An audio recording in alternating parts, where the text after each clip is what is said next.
Welcome back to Revise and Resubmit, and welcome to another weekend book review. I'm Pavlov. And I'm Nikita. We've noticed a lot of you are tuning in, which is amazing, but I haven't quite hit that subscribe button yet. Yeah, and that little button, honestly, it's so small, but it makes such a huge difference in helping us reach more people with these important discussions. Right. It's true. Like the algorithms, those mysterious forces that decide what we all see and hear, they pay a lot of attention to subscriber numbers. Yeah, think of it like the subscribing. It's like casting a vote for quality content, So these insightful research discussions don't just get lost in the sea of all the information out there. More subscribers equals more visibility. Right. And that means more resources for us to make even deeper dives for you. Yeah. Maybe bring in experts for interviews, even do some live Q&A sessions where you can jump in. Yeah, exactly. It's all about building a community around research, Yeah. where curiosity thrives and knowledge is like shared and debated. Today, we're diving into the world of first and last words. We've got research, personal stories, even some linguistic stuff. Really interesting how these little utterances can tell us so much about people, about us. Yeah, they're like bookends to a life. Yeah. The source material even had this story about finding human remains, and the author immediately wanted to know more about that person. Yeah, it's human nature. Beginnings and endings, we're drawn to them. But with first words, it can get kind of fuzzy. What even makes a word a word? Oh, that's so true. My niece, when she was a baby, she used to say ka all the time. Mm-hmm. And we all thought she meant car, but right. Was it really a word? Or just a sound? Yeah, the sources talk about that, and it's something that even linguists debate. They mention these protophones, early sounds babies make, mixed with gestures and even like eye contact. So it's more than just the sound, it's the whole communication thing. Exactly. That's interesting. It makes me think about all those baby videos everyone shares. And it shows how we, the listeners, parents, researchers, anyone, we interpret what a word is. And that makes me think about culture. The source material talked about how different cultures, they engage with first words in different ways. Totally. Some cultures have specific words they expect, others celebrate certain sounds, and some don't really pay much attention to them. It's a whole spectrum. Okay, give me examples. What really stood out to you? Well, the Aztecs, they had this god fairiness, specifically associated with first words. Shows you how important they thought it was. Then you have the Romans, they celebrated fairy. It was this special speech used by oracles and prophets. Imagine that, the standard for toddlers. Wow, a god of first words. That's wild. But you said some cultures don't really care about first words. That's so different. Yeah, like the Tseltal and Somali communities. The research says in those cultures, babies are often cared for by many adults at once. So those distinct first words aren't as big of a deal. It makes you wonder if our focus on first words here has something to do with how we raise kids, all that one-on-one time. It's a really interesting observation. But here's the thing. Even with these differences, research shows that language development pretty much follows the same path everywhere. So even if how we mark those first words is different, the way we learn language is the same. Yeah, which brings us to the big one, mama, the so-called universal first word. Ready for a surprise? Okay, hit me with it. What about mama? Research shows that dada, or papa, those forms are often said earlier and better than mama. Really? Dada before mama. I would have thought mama was first for sure. I know, right?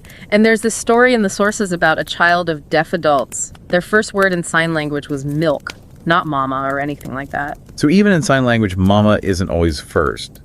So is the mama thing just a myth? It seems so. The research really points to culture, not biology, as the reason we think mama comes first. But speaking of culture, the sources talk about something that's gotten really popular, baby sign language. Oh yeah, it seems like everyone's doing that now. I've even seen those baby Einstein videos. They say they boost brain development. It's a fascinating trend. Parents really want to give their kids a head start. But you have to wonder, is it about connection or trying to optimize their kid? Right, like when does it become more about achievement than communication? Have we always been obsessed with first words, like historically? Actually, yeah. Turns out this fascination goes way back. In the 18th century, people kept diaries of their baby's language, really detailed ones. There's even Tiedemann's diary from then. It actually influenced how we study psychology. Then in the 19th century, as fewer babies died, people started studying this more systematically. Makes sense. If more babies lived, people could study them more. What about today? How do we study this now? Has technology changed things? Absolutely. We now have Word Bank, this huge database of words from kids all over the world. Parents report what their kids say. It's totally changed how we look at language development. A global database of baby words. That's amazing. We've come a long way from those old diaries. What was the most surprising thing you learned about first words? What gets me is how our culture shapes what we even consider a first word to be. It's not this universal thing. It's about what we, as a culture, decide is important about those early sounds and gestures. That's a great point. It makes you wonder what's really going on in those little brains. All right, let's switch gears to last words. Are they always those deep, meaningful things we imagine? That's a question we all think about, especially when someone we love is dying. But actually, the research challenges that idea of perfect last words. All right, I'm ready to have my movie-influenced ideas shattered. Tell me more. What did you learn about last words? One thing is that last words aren't always these perfectly formed sentences. The sources talk about the interaction window. That's our ability to communicate. And as we die, it gets smaller. It's harder to express ourselves. So we literally lose our ability to talk as we die. That's a powerful image. So those movie scenes where people say profound things at the end, those aren't real. You got it. This Dr. William Osler, he studied people dying, and he found silence and delirium were way more common. Reality is less dramatic than the movies. Yeah, it makes sense. People are often unconscious or on meds or just exhausted. It's not surprising those perfect last words aren't really a thing. But even if they aren't always profound, I feel like we still want them to mean something. We want those last words to tell us something about the person. Absolutely. It's a natural thing, wanting to find meaning, especially with death. And the sources do talk about how to approach those last words with sensitivity. Okay, so what stood out to you about interpreting those last words? One thing is respectful communication. Even if what someone says is unclear or doesn't make sense, it's still important. They mention a story about this man who woke up from a coma briefly. He looked at his daughter like he knew her, but couldn't speak before he died. Oh, wow. That's sad, but it shows how powerful those nonverbal moments can be.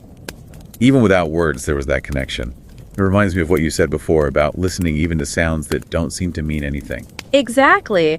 And the sources talk about these speech language pathologists. They help patients communicate at the end of their lives. They say that even a moan can be meaningful, and that listening can get responses from people we thought couldn't communicate. It's like communication's more than just words. There's so much we can learn if we pay attention. Yeah. Do the sources mention any specific types of last words that people say? Yeah, they actually have categories. Calls, questions, directives, farewells, saying thank you. Even curses sometimes. Wow, the whole range of emotions makes you realize that even at the end, we're still dealing with life. What about last words that are more like rituals, like religious things people say? The sources talk about that too. Different cultures and religions have rituals and phrases around death that give people comfort. You know, for example, Hindus chant the Maham Mrityunjaya mantra. It's a prayer for healing, and Muslims recite the Shahada. That's a declaration of faith. It's interesting how those rituals give structure to those last moments. But I guess there's still room for personal expression. Of course.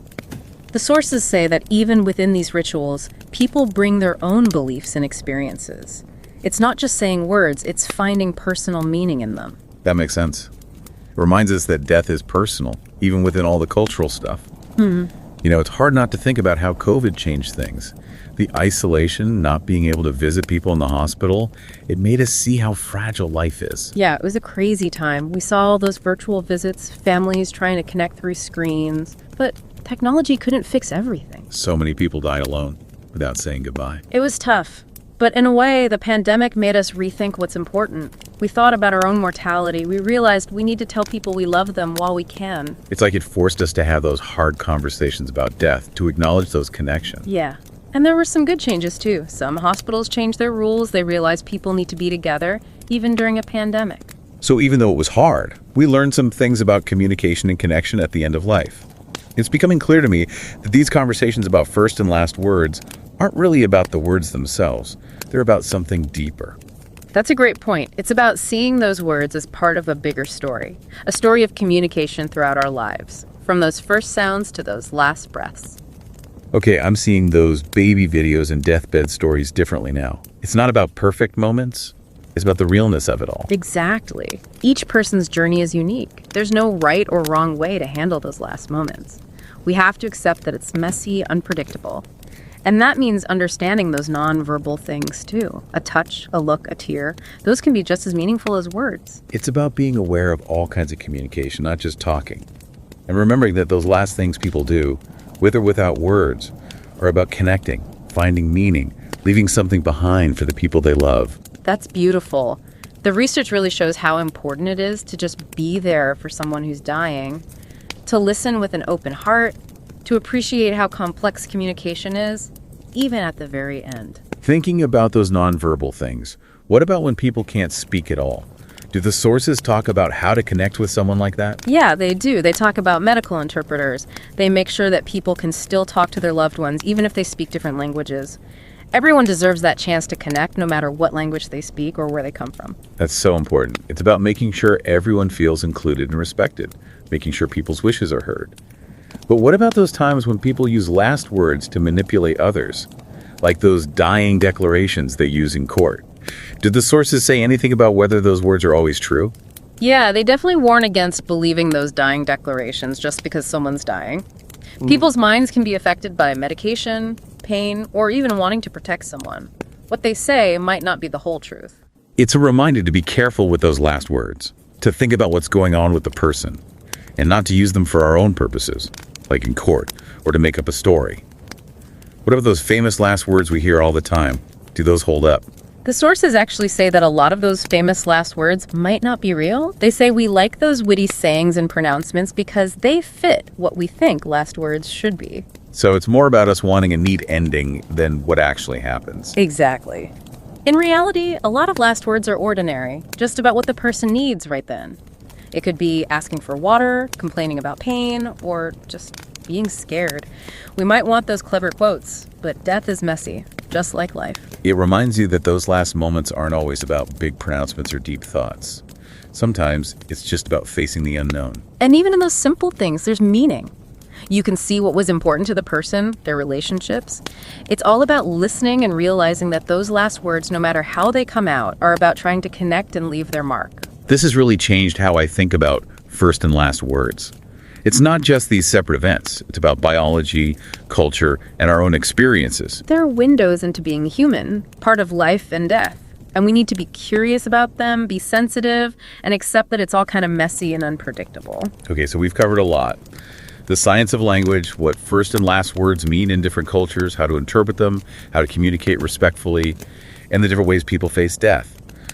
But before we finish, is there anything you want to leave the listener with? Something to think about? I think it's about appreciating those expressions, however they come out. It reminds me of something the sources talked about, this as-if idea about first and last words. As if? What's that? It means we treat these moments like they're super important, because they tell us something about what it means to be human. We look for meaning and connection, you know? So even if a baby's babbling or someone's last words don't make sense, we still think they're important. Yeah. They show our need to understand, to connect, to find some kind of order in life's big mysteries, like birth and death. It's like we're trying to make sense of it all. That makes those baby videos and deathbed stories seem different. It's not always about finding the right words. Sometimes it's the quiet moments or the things that don't make sense that tell us the most about people.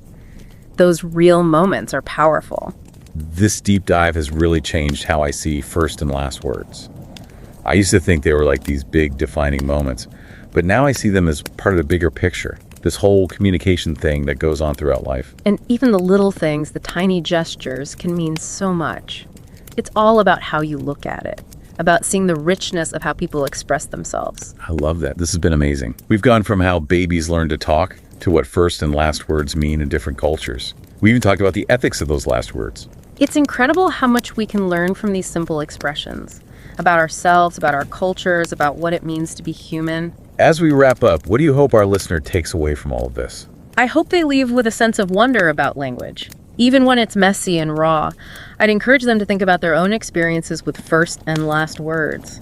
What memories come up? What feelings? And to think about how their own culture and beliefs affect how they see these moments. Remember, there's no right answer when it comes to understanding these things. The beauty is in all the different experiences people have. That's a great point. So the next time you hear a first or last word, really listen. Appreciate everything that goes into those words. You might surprise yourself. You might learn something about yourself, about being human, and about how language connects us all. And don't forget to subscribe to Revise and Resubmit on Spotify and Apple Podcasts for more captivating deep dives like this one.